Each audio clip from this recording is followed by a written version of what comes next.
In name only, Uganda's constitutional democracy, July 30, 2024.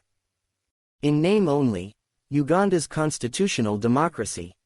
Since July 23, Uganda's Gen Z citizens have held peaceful anti-corruption protests, demanding a number of wholesale changes, including the resignation of the Speaker of Parliament and other corrupt members of Parliament (MPs), a lifestyle audit of all MPs, and a reduction in their salaries and allowances.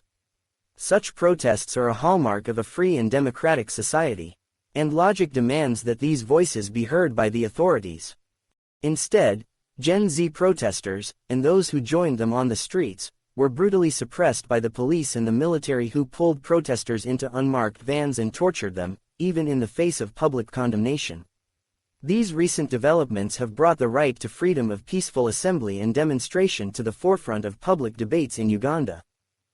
The right to freedom of peaceful assembly and demonstration is governed by various laws in Uganda that determine the true extent to which the right, as defined in the Constitution, is exercised by the people. Article 29 of the Constitution guarantees the right of freedom to assemble and demonstrate peacefully and unarmed. However, this right is not absolute and is subject to certain limitations under Article 43, which is imposed to protect the enjoyment of rights by others in the public interest. The framers of our Constitution foresaw probable abuse of rights under the guise of protecting the enjoyment of rights by others in public interest, and created further limitations under Clause 2c of Article 43, which sets out a limitation upon the limitations, when it dictates that limitations of enjoyment of rights should not go beyond what is demonstrably justifiable in a free society. This clause presupposes the existence of universal democratic values to which every free and democratic society adheres. It also emphasizes the fact that, according to the Constitution, Uganda is a democratic state that is fully committed, in practice, to adhering to universal principles. Despite constitutional protections, however, there exists a web of subordinate laws that dilute the protection of basic rights.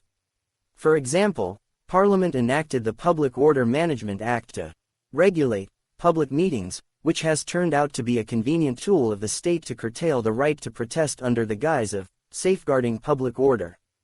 On July 18, the police summoned organizers of the recent anti-corruption protests and informed them that they would not allow demonstrations to take place on the pretext that some wrong elements wanted to use the gatherings to disrupt public order and incite violence.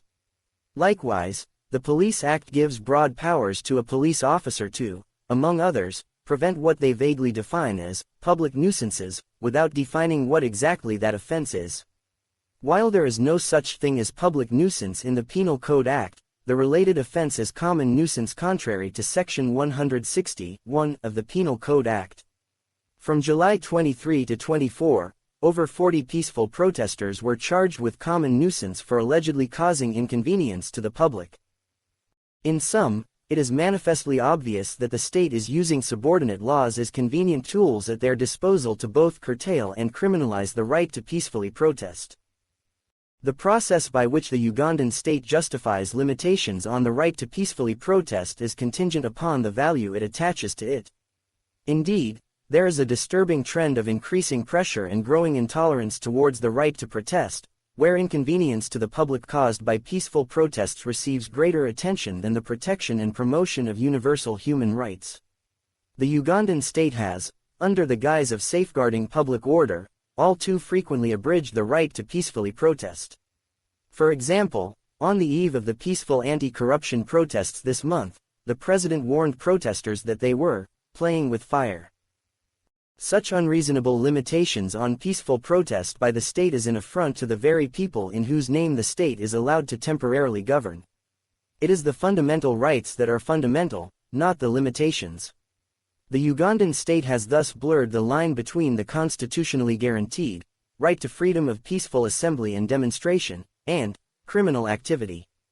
If such blurring is not checked, democracy in Uganda simply does not exist.